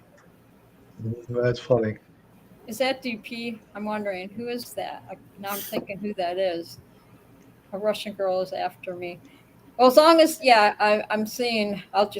We'll watch the comments and see where this goes, because I have no idea who that is. That's why I have that's why Kramer has a wrench. She can help me out. It's like no problem. Hide here, Perry. Yeah, you can hide here. Just make sure you hit like. Yeah, that's right. Yeah, make sure. Subscribe. Subscribe to the channel. But just like I said, I learned a lot just seeing how management and stuff, how things are run, and for many years, Right. And like I said, when you have the human resource person, you knew, that. So what exactly? What is the duty of? What are their? How do you say it? If I say, Pat, I'd like to get into human resourcing. Right. What is this what does this entail? There we go. So the Udemy class and my next book are really going to focus on kind of the overview of human resources and whatnot. But this book helped me get to that point. HR information systems, which is like the Workdays of the world, SAP or people, PeopleSoft and all those systems, Bamboo and all that stuff. Or is it Bambi? But anyways, it's about implementing this. So a lot of companies now way back in the day, used to have like file rooms, and you'd have this manila folder that had your file, and that was like your permanent record. We're all familiar with, that, those are us that are old enough to remember Mine those was days. like this thick. And then as time went on, the technology got, stronger and stronger. but you still had separate and distinct systems. So you'd have like you might have a payroll system. You might have a recruiting system like a OMS or Taleo or Career Builder or whatnot. You might have a talent system. You might have to do performance reviews. You might have a merit tool or merit system. You might have a market pricing system. All these systems were separate and distinct. But as the technology has improved and like the capabilities have gotten better, and as we've gotten into like the cloud, which that's another good paramotor tie-in is the clouds. But Okay. as cloud computing and technology has gotten so much better that you can have all these things that were separate and distinct that you really couldn't do analysis on this data together. Now you can. Yes. All this data can be kept together. You can have business processes like hiring somebody using an HCM or a human capital management system. So a manager can, create a requisition to hire for a position. They can submit a promotion or whatnot, but then they can also run reports on who their team members are and what the average pay is for their team Okay. and performance ratings, over a period of time. And so the systems are getting a lot better. And it's not quite as great as it shows in like the movies, where systems you type 3 buttons and it gives you, the answers to all the questions in the world like instantly. The systems aren't nearly that great yet, but they're getting better.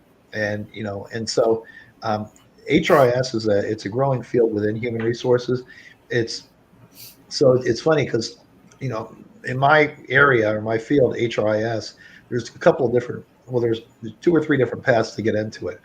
One, you'll get the computer science people that kind of transition a little bit to HR, but they're systems developers or whatnot, and that's not what I did. You'll also have people that will do like general function, like whether it's payroll or whatnot, HR or whatnot, and then they get into the systems. And sometimes they get in at the low rank, and then they kind of move up. I came in. I was a recruiter and then a generalist, and then I got into compensation because I really liked the analytics. I was less so the kind of the touchy feely HR positions. Let's go ahead and throw the company picnic. And I did that. I paid my dues on that stuff, but I was really more into the let's create access databases, or let's use VBA for Excel, or let's do all these cool things, Power BI. And it was like, I really like using the technology to make my job easier and other people's jobs easier. And so I did that, and that got me into systems. And then, so from there, I was involved from the Workday implementation. But before that, I had implemented systems within compensation, and I'd implemented a lot of other systems, reporting and analytics tools within the organizations. And that just kind of led me in that natural progression. And so I think a lot of the HR people in HRIS, that's where they'll tend to come from. If they come from human resources, they're just a human resources person that is less on the let's talk about your let's talk about your performance rating or your feelings or whatnot. And it's more about, I really like talking about the systems to make things more efficient. So, we all know about applying for a job on LinkedIn, and your resume goes into that black hole.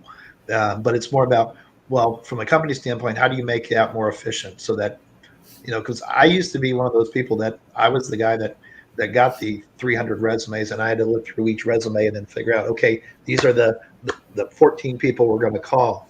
And okay, these are the 7 people that we're going to present to the manager. And okay, now these are the 3 people that we're going to interview. Now, the systems do a lot of that stuff, but they're not, they're good at some of the stuff. They're great at like keyword finding and stuff, but that's not the ideal state, because you don't get the personality of someone from the keywords of a resume and stuff like that. So it's really about a technology that's still early in its infancy, that's going to continue to get better and getting people interested in that type of field. So that when it is like the top of the HR career, people understand what it involves, what it entails. And that's what your book is about, people that are interested in getting into that field, right? So that's what your book kind of exactly. Very cool. Because I know, just being in retail as long as I was, as time went on, the HRs, they didn't stay around long. It seems like we went through we had some, guy HRs, and then we had the women, girls would come in, and yeah, it was pretty interesting. So it's not as easy as people think it is to. Do you have to like go to college for that, or do you have to take classes and all that on the computer? Probably now that we're all in this technical, I, I you mean, know. it all depends, and so like you're seeing a trend in human resources now where like when I graduated school, there was a strong push for in there's job descriptions, for example, that would say, college degree and X years of experience. Yeah, They've gotten a lot, you know, courts have started cracking down on that. You see people that haven't gone to college that have gotten into the field, and the courts have really started cracking down on, hey, you've got people that have a high school diploma that have done the job for 20 years, and they really do no worse than someone that has a college degree and has been doing it for 10 yeah, years. So you really can't say that. It's like, so what you'll see in a lot of company job descriptions is maybe college degree preferred or whatnot, but it's not required. You can get into these fields without that college degree. yeah, Now that said, but it's funny because I remember when I got out of grad school and I was working at Bell South Cellular, and I was a temp, and I was working in a payroll department. There was a guy that was working in IT, and he was building out, the IT module for the payroll system. And it's like, so what'd you study in school? Like IT? It's like, no, I studied English. It's like, what? So a lot of people, unless you're going to like med school or pre-law or something like that, be a lawyer yeah, or something like that, a lot of times it doesn't really necessarily matter what you study, because you can usually get that on the job experience for a lot of these things. And like you got what, like Bill Gates. I know Bill Gates, went to college, but he didn't graduate college, if I remember correctly. But he does okay, and I think most companies would hire him. So, and again, that's kind of like the rare exception, but still, yeah, for HR systems, I actually have, I've worked with people that are in HRS that don't have a college degree, but they've worked in HR for a bit. They understand systems. They're just naturally savvy with computers. And especially now, as you start looking at like the kids, it's like I remember when I was older, I'd have to program the VCR for my grandparents, and now it's to the point where for my phone, it's funny because my daughter on my phone, this is years ago.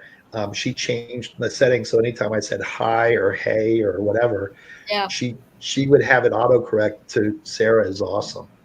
And it's like I haven't really tried hard, but I've never figured out how to change it back from saying Sarah is awesome to hey. So it's like I'd say like, hey Linda, how are you doing today? Instead it would like I hit send and it would say Sarah is awesome, Linda, what are you doing today? And you're like, what is he talking about? So but to that point though is the technology that's hard for us, for the next yeah, generation is like super easy because they're living in it. So no, I don't think you necessarily need those, the degrees or whatnot. It helps from a theoretical standpoint to yeah, understand it, but from a standpoint of if you can do the work, you can do the work. And I yeah. think I used to, it's more about the I would mindset. find even at people that would come in, that got hired on, whether it be cashiers or whatever, um, they liked it better. They didn't like to get somebody in there that was already knew the system kind of thing, already knew. Because they've got bad habits already and and whatnot. and they always wanted to get fresh so they can train them the way they Right. want to. The only time I think we ever got anybody in the store was that knew what stuff was maybe a transfer or whatever, get transferred from another store, Right. and or that kind of thing where they were already planted, as the saying goes. But most of the time, um, yeah. And then it got to the point where budget wise or whatever, they started taking positions away. And you probably see in the company where there used to be cashier trainers, and they Right. just doing that, and they pulled that position. There used to be like 6 girls that worked in the vault, and then I remember it went down to 1 or 2 kind of thing. So Right. a lot of changes as far as Oh, there's no doubt. Like lots of conversations in HRIS right now. They're talking. There's a lot of push towards AI and leveraging bots for customer service and answering questions. And the thing is, these systems are expensive because you got to pay for the systems, you got to pay for the people that implement them, you got to pay for the people that support them, and then as the contracts renew, they always look for ways to expand on the purchase. So it's like. It's like I mow your yard this week, but the next week I come back and say, "Oh, you want me to edge too? For an extra $2, and you want me to trim your hedges, and Yeah. you want me to, Okay. and so that's the systems, like these computer systems do the same exact thing. So the cost goes up, so the employer then has to say, "Well, how am I going to justify this?" And one way is well, there's two things. You can increase Thank productivity, you, John. and you can decrease costs. And so that's what these things are doing is by leveraging like AI to create chat bots to answer questions for like how do I request a day off, or whatnot. Whereas before it may have been an HR person that would answer that question for you. Now the system does it, but because of that, instead of needing 3 HR people, now they might need 1 HR person. Now that said, Okay. those other 2 HR people, if they're savvy and they go out and learn, they can be the person that goes out and programs the system or trains people on using the system or whatnot. But as far as in that position that they sat that day, when they were teaching people how to submit vacation time or build reports, those jobs are going to go away. But it's not like it's not like and it's like the universe. Matter is neither created nor destroyed. So it's like physics. It's like, yeah, sure, you destroy something, but it just transforms to another form. So I probably, if I went, because I've been retired for 4 years now, so I can't imagine trying to go back to work because even 4 years ago, right, the technology is, oh my gosh. And look, and I think back, how technology has changed just in the 4 years since I left the company, just those little things you were talking oh, about, the absolutely. AI, all that. I remember when I first started in HR. I remember there were people in the office, like admin assistants, that they were on the typewriters, and we had like typing pools and whatnot. And there were people actually that they were like, "I'm like 3 years out from retirement. I am not going to learn how to send an email or read emails." And now it's like that's like you know everybody can send emails and everybody knows how to chat on their phone and stuff like that. Yeah. And so Yeah. but the same thing holds true today. Now it's just a different game. Instead of sending an email, it's someone not learning how to use like StreamYard or something like that. But some people are pretty savvy with that stuff. But I'm kind of afraid of that AI I stuff. see there are things like even where I sit there and look, I'm like, you know what? That's probably going to be really, really big in about 10 years, and it's starting to the wave. I can see the wave out in the out in the horizon. It's going to be in about 10 years, but I think I can get away without having to learn that thing. So I think we Yeah. all have those things. But to your point, there's like that's why sometimes once you get out of a particular area or field or stop practicing something, then sometimes it's hard to go back because that wave hits, and then you're Yes. already but I mean, that said, there's still always something that your skill set can, I'm saying you, not you, Linda, you, anybody I'm talking to, the skill set like of, like if you look at like George Washington or Abraham Lincoln or these people, it's like, could they be successful today? It's like, I have no doubt they could be successful today because, yeah, sure, they can't use a computer or whatnot, but they had the skills of leadership and they had the skills of persuasion and they have the skills that are going to be timeless. And we all learn stuff that, even though these skill sets we have might be outdated, there's soft skills that we have that really, really carry over and will keep us going until we're no longer going, I guess.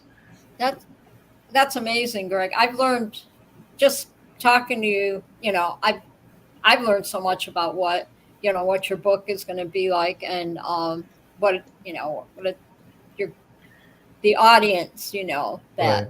you're going to attract that are going to buy your book. And I'm learning, like, just doing my streams, that I'm doing every week. It's helping me be a better communicator or presenter or whatever, just getting my confidence every week, And just figuring out what works and what doesn't your work, your and how do you call it, your presence, or your stage presence, right? yeah, Absolutely. stage presence, thank you. Your Yeah, your radio personality. yeah, that's it. And so I can see why, my daughter-in-law said, why don't you try it. And that's another thing, maybe if I write my book, it's all about getting out of that comfort zone. Yeah, And absolutely. that was my thing, and everybody's comfort zone's different, right? So, Right. just, You know what? I've You learned so much inspired me. about, I'm going to go read my book right now. see, I'm interested there to you see go. what's in it. Oh, I might be a little late to the party on that one. Oh, No, yeah. but absolutely. And I hope there is an inspirational message in it. I think especially since, you all know me, the prankster, Well, the I've just gotten joking to know guy you better, because I on didn't know the that you shows. were like a jokester. Yeah, exactly. I'm I'm all the about jokes. jokesters. So, Absolutely, but like I think even as you read the book, that's one of those things that you can, it's an extra perspective that you can have even reading it. It's like, oh my goodness, the guy that when he was writing this book, he really had no idea how this was going to go or play out or whatnot, and he was just sitting down and maybe he was a little scared trying to figure out, will this book even work? Can I get this yeah, published or whatnot? I Because can't those wait. were all thoughts going through my head as I was working on it. I'm like, I don't even know if I'm ever going to be able to publish this or how I'm going to publish this or what. But that's, if you look at it from that perspective and then go and take that motivation to write your own book or tackle it, I think you'll be successful and you'll be proud of what you've accomplished. That's what I always think. I always look back. Sometimes I sit back and I'm just amazed at myself how far I've come in just the last 3 years. With all the life changes that that went on with me or whatever, and just things that 5 years ago I've never even thought. It's like when I was married, my second marriage, I was married 18 years. And for me, it was like, I really didn't know. Now I know myself, Right. When I was in that marriage or whatever, it was all about him. And that's all Imagine before you had kids. This was me, it's all about you. Okay, let's do this, do that, And Yeah, imagine you go on a time machine to see you before you had kids and said, you know what, you're going to be on a show that's going to be on a medium that can be seen around the world. And what would pre-child you have said if someone had current you said that to you? You'd be like, you're crazy. There's no way. But it's Yes. the not quitting and trying new things. I mean, it's what's it? The greatest fear we have is fear. The only thing we have to fear is fear itself. That's so true. It's like, Yes. Well, and then having a good support system. Like I said, I came here and I came to Michigan. I stayed with family, and then I came up here with my. Good night, JD. Love you. Thank you for coming on the show in the chatters. So just in the last 3 years, I've learned a lot about that. I didn't realize the potential that I have now. I didn't know I could paint, and my daughter-in-law, when I first moved here in 2021, my daughter-in-law was like, why don't you come on over and we'll do acrylic paintings. And I'm like, I don't paint, I've never painted. I don't know, And once I did my first painting, I loved it. And now I have over like 50 paintings in my apartment. That's and awesome. I really enjoy doing that. So that was another thing. And like you said, who would have thought that I would have jumped in a paramotor, and went up in the air, 2,000 feet in the air or whatever, 6, 8, 7 years ago or whatever. No way, you know. You know, that's my mom lives like an hour from Bad Apples, you know, from there, and she's 77, and Gorilla has taken her up twice. Um, um, and he's fantastic. But every year, that's like her highlight. Do you think Gorilla's going to take me up on the paramotor? Do you think Gorilla's going to? Oh, And really? She loves but to go on yeah. the tandems. So she's done She's done 2 tandems now with Gorilla. Oh, that's cool. And That, he is just awesome. You know, great who guy. took her up again? Who was it? Gorilla. Oh yeah, yep. Yeah. So Rick is awesome. He's a good guy. he is. Oh, Yeah, that's Rick cool. Davies. Yeah. So yeah, but he's taking her up, and that's just she's a big NASCAR person, and she's like, I've been in the NASCAR, the real experience. You know, you sit in the passenger seat. And Yeah. She's like, yeah. That is nothing compared to flying the paramotor. She's like, the paramotor blows it away. That's right. That's right. She's like, you're never too old to go up in the air. Oh my gosh. She keeps teasing my brother, more my sister, that I'm going to buy a paramotor. I'm going to buy a paramotor. She's like, if I was a couple years younger, I'd get a paramotor. But because she loves it so much. Oh, yeah. That's so cool. I tell you what, like, talk about getting out of your comfort zone, you know? I mean, the first time when up in the air was something I'll never forget. And it like, yeah, it brought my confidence back myself. Cause I felt like when you go through a divorce and everything, you feel like, you know, you feel like a nobody, you know, and I came here in Michigan and I felt like a nobody, even though my family and everything was here. And it was a lot of healing. I think that's another thing why I stayed with mom and dad too for 8 months, because it gave me time to, you know, to heal inside and everything else. But anyway, going up in the air, that was like what do you call it? Very cathartic. It's just icing on the cake. Yeah. Oh, yeah. Absolutely. Well, you know, the thing is, it's like, and I love I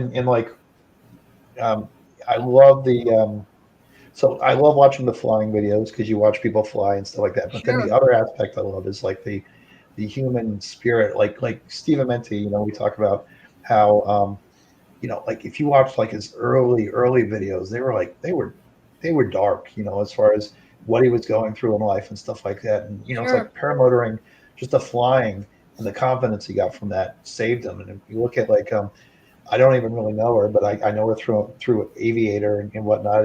Jillian, you know, her story of, you know, the medical, you know, the problems, health problems she's had, and then, you know, was she competing in like the World Cup or the world competitions?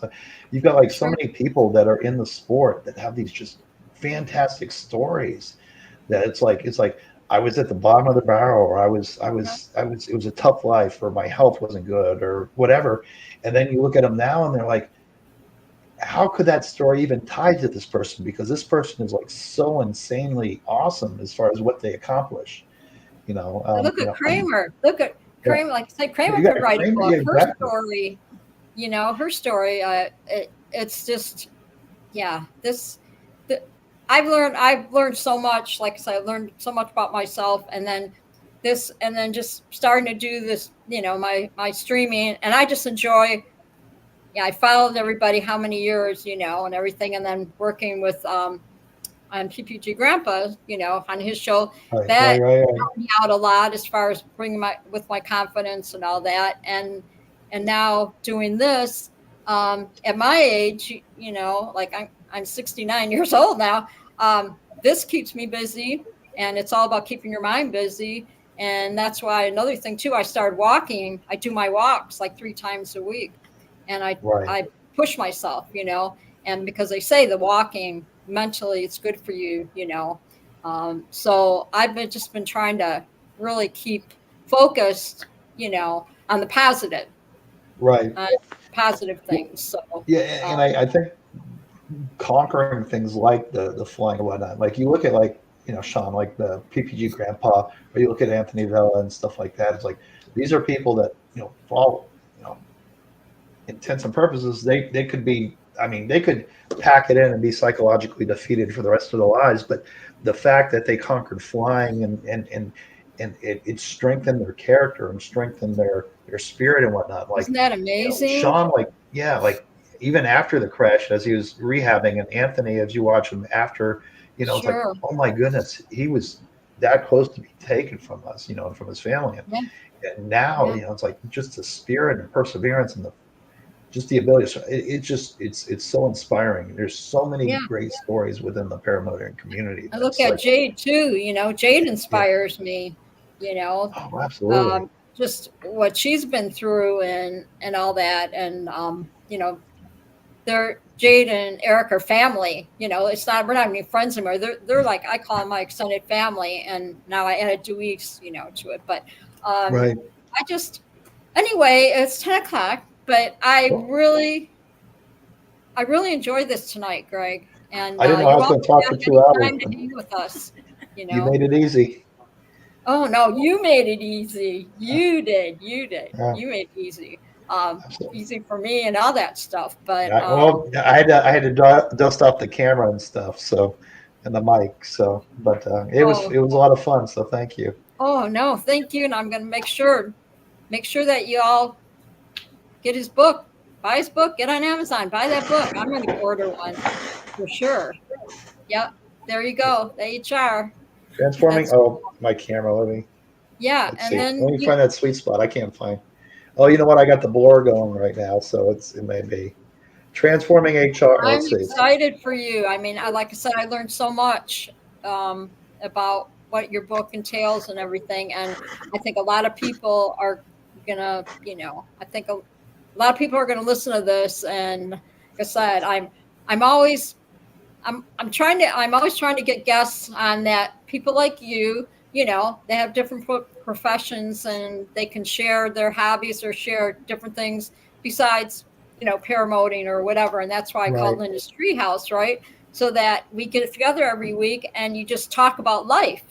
That's why I wanted to do this, do this live stream every Thursday, to just have people hang out and get these, get a guest on there, and just because we're all people, Yeah. and I just want to learn more about what everybody's about, And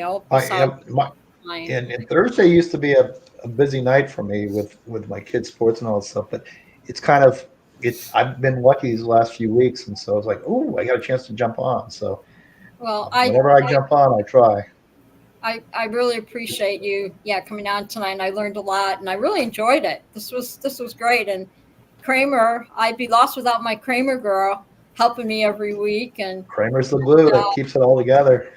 And I have to thank all my what did Jade says, I have to get up to pick up a plane 6 hours away tomorrow. Wow. Ooh. Wow, you're gonna wow, she's getting another airplane. Sounds like fun. That's exciting. Yeah. Are you be safe? Be safe, Jade, with all that. I can't wait to hear about it. I'm excited about that.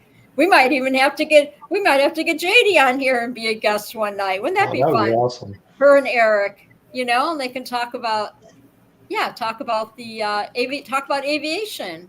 I think that'd be cool. Well, that'd be a neat topic. Yeah, that would be fun. All different perspectives. Yes. But thank you so much, Greg. I so appreciate you being on tonight, and I've learned a lot of knowledge, a lot of cool. We talked about a lot of cool stuff tonight. This was fun, and Thanks I know for a lot having of me. people can listen to it later. Absolutely. If you want to see silly, or not silly, but embarrassing videos of me talking about HR stuff, my YouTube channel is the Streamline HR Solutions. Oh, put that in the chat, Kramer, or one of you guys can. Streamline, and I'll subscribe to it. There you go. Hey, because I'm at like 1,300 or so, but I haven't made other than for the book, like a little 1 minute. And it's on YouTube. Video. Okay, yes. Streamline HR Solutions. My videos are all old, but I'm thinking I may start doing some more videos. I'm writing it down. Okay. And I'll leave the paramotor videos to all those experts. Yeah, make sure you get on Greg's get on his YouTube and subscribe to his channel and all that good stuff. So is this your YouTube channel then, Streamline HR Solutions? That's like the one I use kind of like for the professional type. Okay. What is stuff. your other YouTube? Do you have another YouTube channel? Well, actually, I have 3. I've got Salary School, which that one's kind of boring. It was an old, that was like my first one that I did, like where I talked like through Excel tricks or Access database tricks, how to do stuff. Nothing too exciting there. I see. Okay. My Greg Laney one that I'm on like right now that's like my personal one where I have some stuff where I'm whitewater kayaking. I have a clip where I was so like when I was a senior at Alabama, so I was a walk-on football player at the University of Alabama, a small school in Western Alabama, in Tuscaloosa, and they had a show where the seniors, get on and like Greg Laney, Colesman, Florida, strong safety, So, but it's me from like I was like 22 years old, so I'm wearing my old Tommy Hilfiger shirt with the multicolor, So I love it. Early 90s type. Oh, but yeah, I've got some of the old stuff. One of my old flag football team videos, all types of crazy stuff. But that's fun. No, this was really good. Like I said, I've learned a lot, and I appreciate you being on here tonight. And make sure you subscribe. So Kramer, you go ahead and say whoever was in the chat tonight, and then you can know how we do that at the end of the show. We say whose show on Tuesday, Wednesday, Thursday, Friday.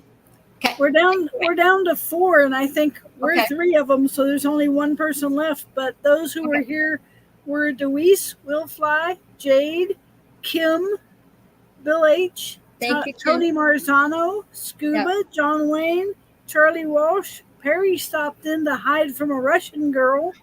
I wonder if that's DP. And I'm thinking that's DP. And thank you, Greg, for coming in tonight.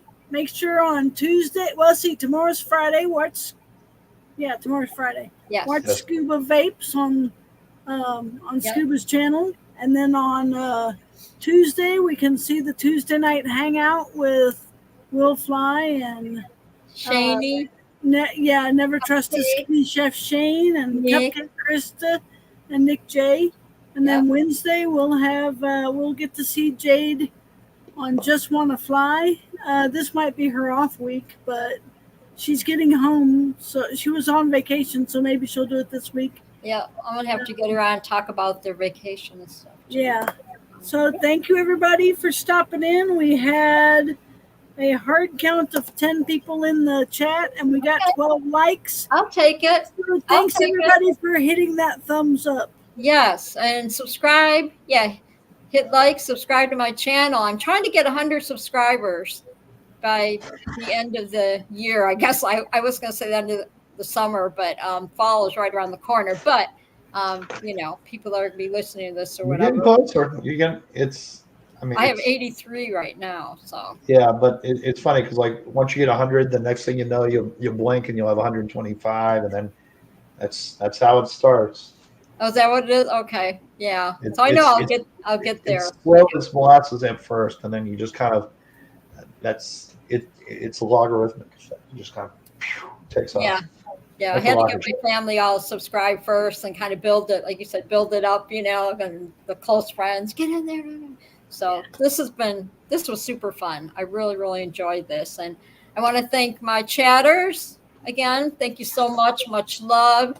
And I will see you all next Thursday. Where do I put this? We'll see what we got planned out this week. There you go. Yep, we always do the hearts. Much love. Much love. Work. I don't do the very good heart, my little fingers, but yeah. There we go. I always forget to roll my fingers. Yes. Yeah. So, you got to get it at the right angle to the lens. Lots of good things coming up for the show. Yes, you all fly safe out there too, Bill. Yeah, thank you for staying, Bill. Stay safe or whatever. I always see Bill taking off on Gaggle, and I'm like, oh. I wish I could be there flying with him there. Kramer's gonna slowly talk Bill H to be our guest. You got to work on it, Kramer. she's going to work on him to get him to be our guest. Well, I know he'd be a great guest. You know what? When the weather's not as fly, they'll probably be more open. Yeah. So but I love all my pair peeps, and you guys are awesome. You know, you're all like family to me, and I appreciate you. And Mally's trying to tell me, Mom, it's 10 o'clock. Look at her. Yep. Time to go. This is what she does. Everybody's gone. Time to go to bed. So anyway, I'm gonna end the stream here, and then good night, everybody. And I will get down. Come on. Okay. Thanks for coming by. All right, we're going to say good night. Thanks, And me and Linda are going to hang out for a few minutes. And thank you all. Much love. Y'all be safe out there. Thanks again, Greg. Absolutely. Thank you, Greg. You got it. Bye. All right. All right, I'm going to end it. And then we'll be in the end stream.